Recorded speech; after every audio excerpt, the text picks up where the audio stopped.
Hola, ¿qué tal? Soy Jesús Maqueda, médico del Servicio de Urología del Hospital Universitario de Fundación Jiménez Díaz de Madrid, y hoy vengo a presentaros un caso clínico que bueno, está enmarcado dentro del concurso de casos clínicos acerca del manejo conservador de la patología litiásica organizado por Deviker.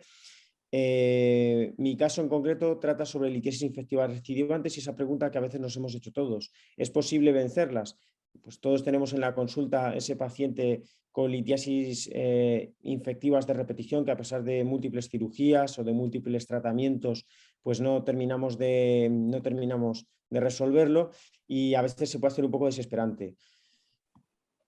El paciente caso que os vengo a presentar es un paciente varón de 39 años, como antecedentes tiene obesidad grado 2 y síndrome de apnea del sueño, y tiene antecedentes en la familia de enfermedad litiásica tanto en padres como en hermanos.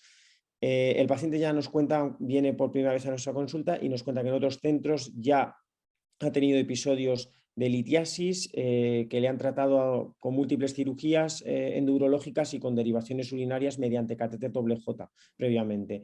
Y ya, bueno, analizando un poco los tratamientos que ha podido tener previamente el paciente, nos reconoce desde el principio que es un mal cumplidor, que no se adhiere pues todo lo bien que sería deseable a los tratamientos que se le indicaron.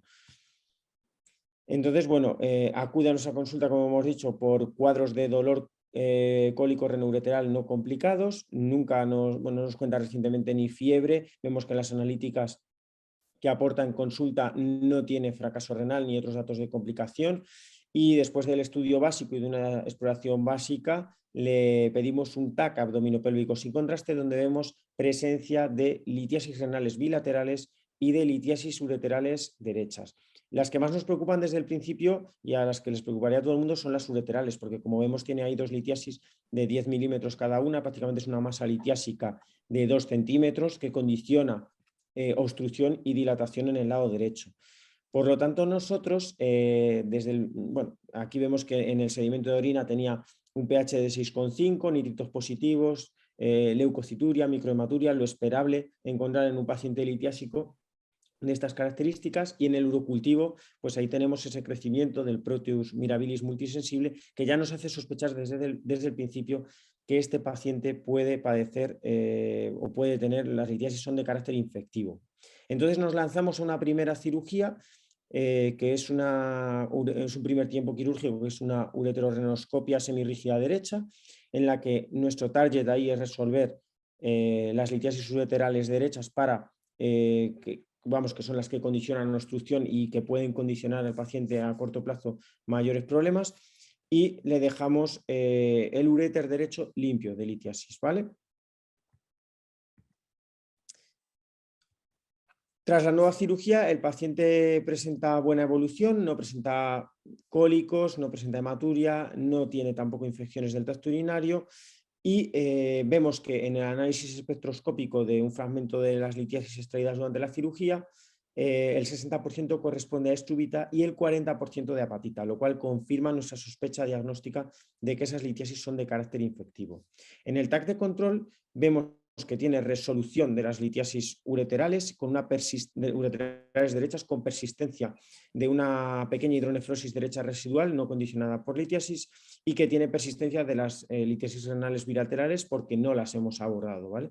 Entonces, bueno, después de ver en el análisis del paciente, ya un poco englobado, después de pasar por la cirugía, que este paciente, su principal problema son las litiasis de carácter infectivo, iniciamos tratamiento con ácido acetohidroxámico a la pauta habitual, que sería un comprimido de 125 miligramos cada 8 horas.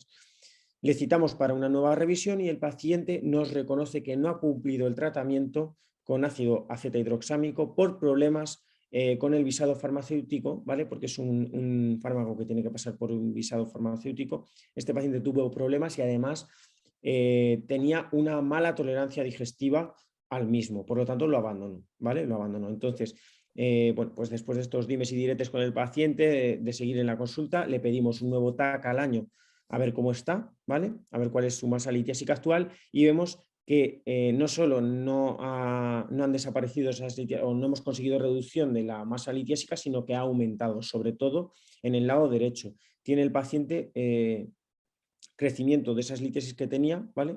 En el lado derecho crecen hasta formar un cálculo, podríamos decir, pseudocoraliforme derecho, y por lo tanto pues ya tenemos un problema mayor, podríamos decir, al que teníamos en la primera consulta. Por lo tanto, nos lanzamos a realizar en ese lado derecho una cirugía combinada. Se trataría de una ECIRS, tanto por vía anterógrada como retrógrada, para dejar todo lo posible limpia la vía derecha, ¿vale? La vía urinaria derecha, que es la más problemática en este caso. Una vez que hacemos esa cirugía, el paciente evoluciona bien, el paciente se marcha a casa y realizamos también abordaje posterior en el lado izquierdo, le dejamos libre de litiasis y le hacemos un estudio metabólico en la consulta posterior. Y vemos que tiene hiperuricosúria, hiperfosfaturia e hipocitraturia. Entonces, vemos, correlacionando con esto, que el paciente presenta un hiperparatiroidismo secundario a un déficit de vitamina D en sangre, y decidimos iniciar tratamiento con lead control pH down, y además de eso seguir un estricto control del pH urinario mediante el dispositivo lead control pH meter, ¿vale? Con esto, ¿qué conseguimos? Conseguimos una acidificación urinaria adecuada con un pH de 5, una excelente tolerancia, y el paciente además conseguimos algo que es no poco importante, que es que se adhiera correctamente al tratamiento.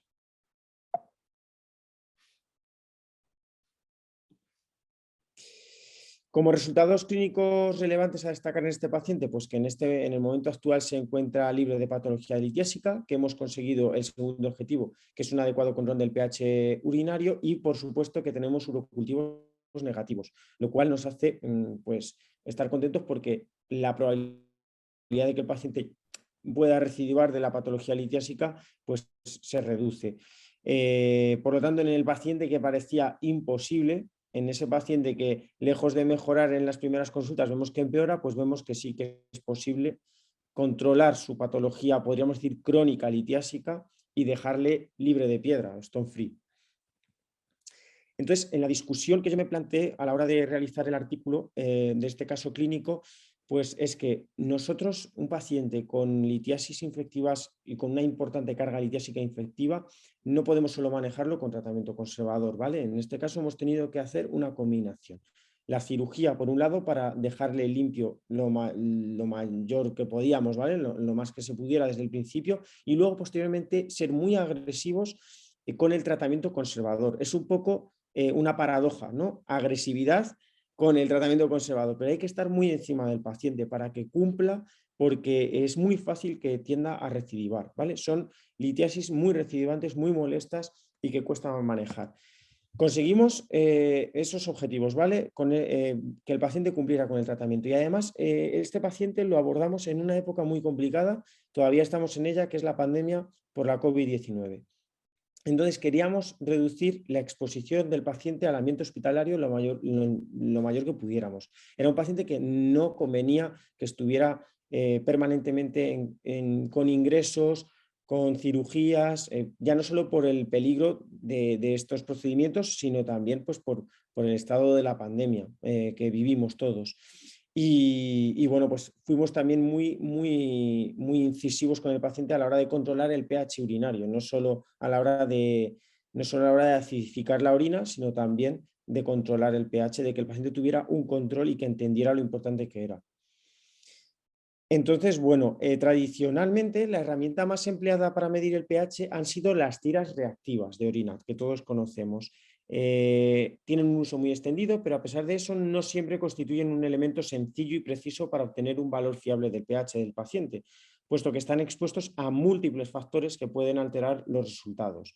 Por ejemplo, un mal uso de la tira que no se sumerge adecuadamente o durante el tiempo preciso. Hay también un componente elevado de subjetividad a la hora de interpretar el color de la tira, por ejemplo, un déficit de percepción del color por parte del observador, pacientes con degeneración macular, por ejemplo, o pacientes con patologías neurodegenerativas como el Alzheimer, que hace que sea muy difícil que el paciente interprete con el color si está controlando bien su pH o no.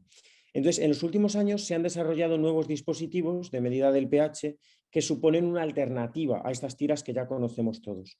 Estos dispositivos han demostrado en diferentes estudios ser superiores a la tira reactiva en términos de resolución, de precisión y de exactitud. Me gusta mucho este estudio que os traigo aquí en esta diapositiva, que es del doctor Angeri, en el que realizaron un análisis comparando el dispositivo electrónico digital Lead Control pH Meter con las tiras reactivas previas, ¿vale? Y obtuvieron resultados muy interesantes. Vieron que este dispositivo tenía tenía resultados superiores a las tiras en cuanto a la reducción de la dispersión de los datos y a que conseguíamos valores más exactos, ¿vale? Además, el análisis de la correlación demostró que los valores del pH obtenidos con este dispositivo fueron los más cercanos a los valores de pH reales. Entonces, bueno, es una alternativa muy interesante que nosotros nos planteamos y que nosotros utilizamos con este paciente, y que enseñar el uso en consulta, pues no es lo mismo tener una tira que no sabe si es más verde, más amarilla y que el paciente no sabe si está controlándose bien el pH, a tener un dispositivo en el que el paciente mete su orina, lo testa el aparato y le da una cifra exacta como por ejemplo pueden ser los diabéticos controlándose sus glucemias o los pacientes hipertensos controlando su tensión arterial. Todo lo que sea digital, numérico y claro, pues favorece que el paciente controle o sepa controlar mejor su patología. En este caso, pues queríamos que controlara el pH urinario.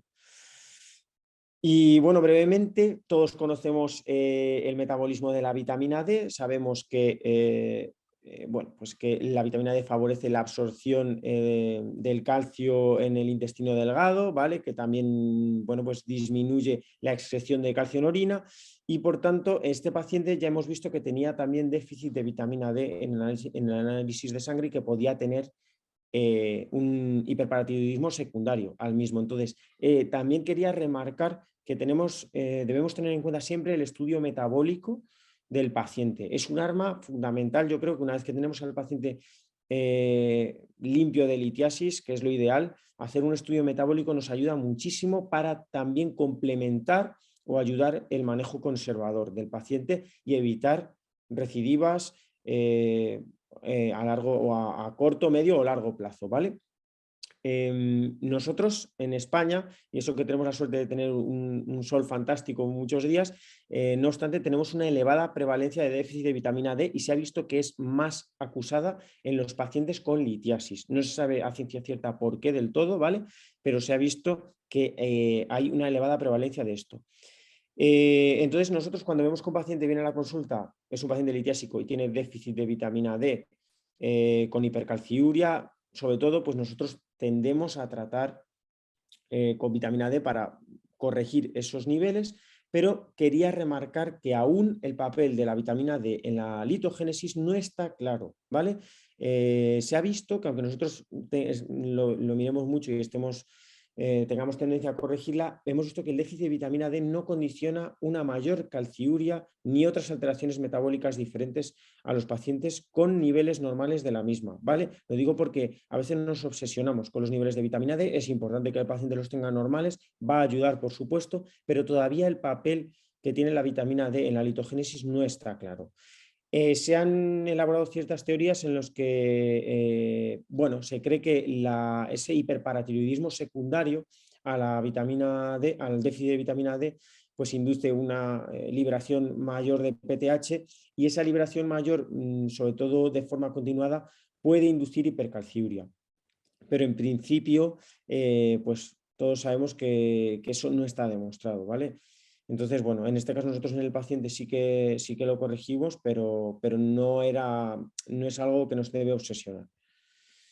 Y bueno, para concluir ya, quería traer estas conclusiones, estas reflexiones, y es que el paciente conseguimos mejor adherencia al tratamiento con este Lead Control pH Down y que una correcta monitorización del pH urinario son claves en la patología, en la patología litiásica infectiva para evitar las recidivas, ¿vale? En estos pacientes. El estudio metabólico y las medidas higiénico-dietéticas son muy relevantes en este correcto manejo también, como hemos hablado previamente, y que es imprescindible un enfoque integral y multidisciplinar de la patología litiásica. No nos debe temblar el pulso ni tenemos que tener miedo a consultar con otras especialidades o con otros compañeros que tengan más experiencia en el manejo pues, del metabolismo, pues, por ejemplo, del calcio, del fósforo, de la vitamina D, por ejemplo, endocrino o nefrólogos, o incluso presentar este tipo de pacientes en comités multidisciplinares para conseguir un tratamiento óptimo más allá del quirúrgico en el paciente. Y nada, muchas gracias por su atención. Espero que les sirva para su práctica clínica habitual haber compartido este caso y un saludo para todos. Muchas gracias.